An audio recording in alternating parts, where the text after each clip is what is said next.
sampai 2023, 2024, 2025 sampai bupati definitif, yang definitif ya. Sampai Menjelang pilkada pemilu pada tahun 2024 itu sudah disusun RKP, itulah jadi pedoman.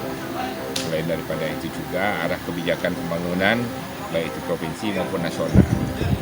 Jadi kebijakan secara umum, jadi tidak ada visi-misi.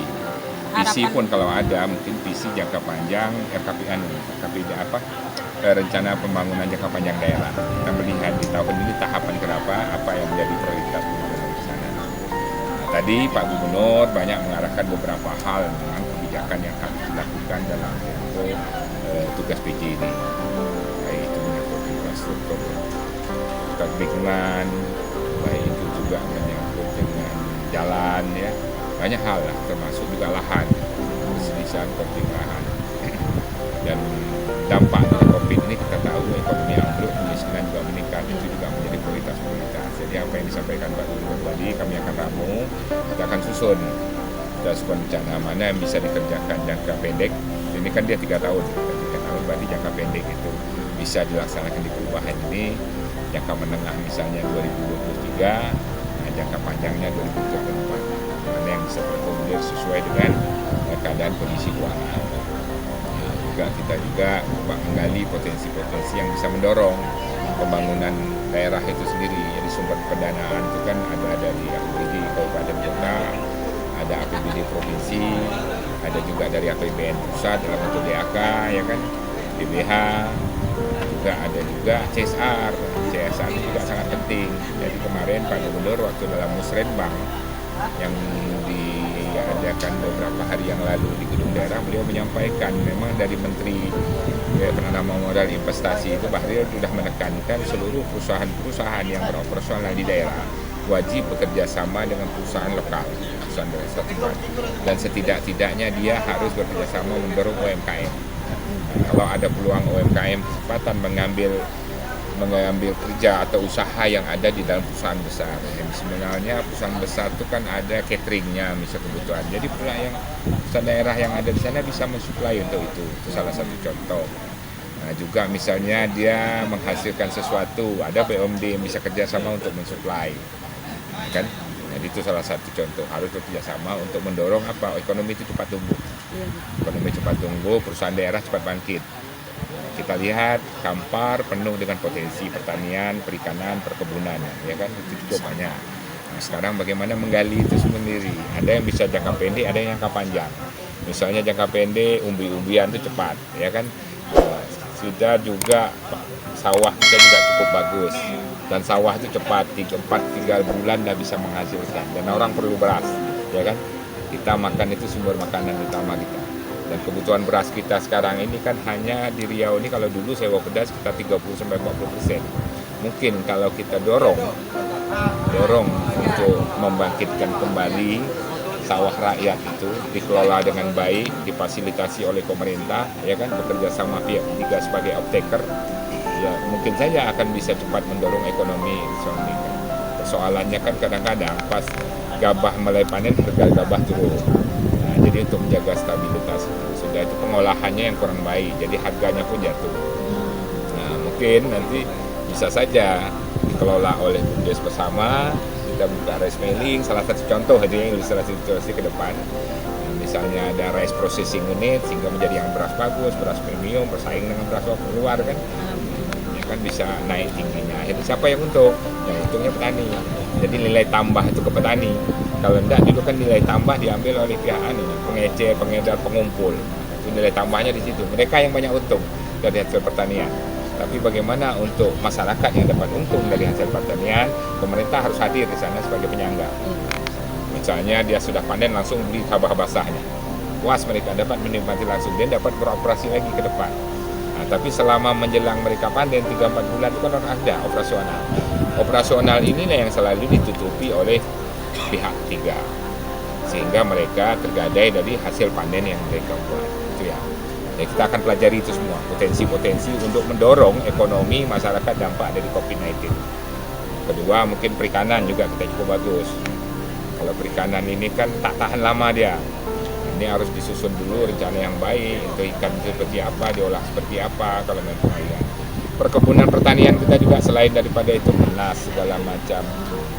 Jadi di 2023 nih, 2022 ini kita memprogram itu supaya dapat dikerjakan di 2023 karena 2024 itu sudah tahun politik.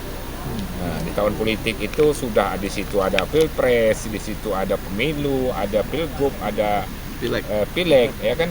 Jadi 4 pemilihan itu kan menguras banyak energi, tenaga dan biaya, ya kan? Pemilu duluan sama pilpres itu serempak, itu tak masalah. Siapapun yang berada di situ dia bisa ikut memilih. Tapi masuk pilgub dengan pilbub itu bermasalah. Persoalannya mana di DPT. Itu harus dibenahi dengan baik supaya apa? Kalau itu tidak bermasalah maka proses pemilu itu akan lancar. Tapi kalau DPT bermasalah itulah yang berlarut-larut yang sampai ke lari ke mahkamah konstitusi dan sebagainya. Dan itu yang kita pembenahan masyarakat yang belum memiliki KTP, masyarakat yang sudah menaun tapi memiliki KTP daerah lain. Itu kan kadang-kadang tiba pemilu dia ikut memilih, padahal dia KTP itu lain, dilarang milih, dia menolak. Saya dah bertahun-tahun tinggal di sini kan. Itu salah satu itu yang kita coba meluruskan untuk persiapan. Kalau dah 2024 sudah itu mencari bagaimana upaya dalam rangka pemilu itu masyarakat itu sibuk, tidak mengurus sibuk antar kepentingan. Biarlah pemerintah yang mengatur itu. Kalau dia akan terpecah belah kita jadi. Masyarakat mungkin kita programkan dengan kegiatan ekonomi ini. Sama produktif, biarlah pemilu berjalan dengan mestinya kerja pemerintah saat waktunya memilih. Jangan sampai terkotak kita dibagi-bagi, ini itu sampai suami itu terbagi. Itu kan ada suaminya milih ini, istrinya milih ini. Akhirnya biar kita fokus untuk pembangunan. Mudah-mudahan nanti para pemerintah daerah saya rasa ada pengalaman semua kan pemerintah udah lama. Kabupaten Kampar itu kan kabupaten lama bukan baru lagi, semua ada turun mengenai. Dan saya melihat juga capaian kinerja Kabupaten Kampar juga cukup bagus, ya kan? Angka rata-rata anak sekolahnya sudah di atas 9 tahun, IPM-nya juga masih tinggi. Walaupun angka kemiskinannya menambah itu tidak pula lah ekstrim benar ya, sama dengan daerah-daerah lainnya. Kenapa? Karena masyarakat itu punya tempat untuk hidup gitu, daya belinya mereka ada. Tapi kita bisa mendorong untuk lebih naik lagi, itu bisa. 5 kabupaten kota yang bagus, Kampar juga termasuk di dalam. Kalau capaian kinerja pendidikan, saya tahu pendidikan betul nih, ada 7 yang paling bawah, Kampar termasuk terbaik. Kalau pendidikan baik, ekonomi mesti baik, itu kuncinya. Kalau ekonomi baik, kesehatan juga akan baik. Iya betul. Ya kan? Jadi apa yang harus kita tumbuhkan ekonomi masyarakat, daya beli masyarakat itu ditingkatkan. Tapi masyarakat untuk meningkatkan daya beli tentu harus ada usaha yang dilakukan, ya kan? Usaha itulah yang akan kita cari di beberapa sektor-sektor yang potensi yang ada di Kabupaten Kampar. Saya rasa itulah rencana kerja yang harus. Ini memang perlu kerja keras, waktunya pendek, sedikit, dan harus nampak hasilnya. Iya. Harapannya seperti apa ke depannya setelah menjadi PJ Kampar ini, Pak? Kenapa? Harapannya untuk Kampar? Harapannya ya apa yang kita bisa bekerja dengan baik. Harapan saya seluruh masyarakat cukup mendukung pemerintah karena ada 3 komponen kuat di Kampar itu yang bisa menjadi kekuatan kita dalam pembangunan positif. Pertama adalah datuk-datuk nenek mama adat, sudah itu ulama dan pemerintah. 3 tuku sejarangan, ya kan adat kan, pangku adat, pemerintah dan ulama. Kalau 3 sejarangan ini sudah duduk, sudah sepakat, semua bisa diputuskan dalam waktu cepat, singkat, tanpa energi, tanpa biaya. Bisa saja itu diputuskan bersama. Kenapa? Untuk kepentingan semuanya. Jadi jangan sampai muncul ada kepentingan individual. Itu yang selalu menjadi konflik-konflik. Sudah rasa itu ya? Terima kasih banyak. Mengenai program bupati sebelumnya yang belum selesai itu gimana?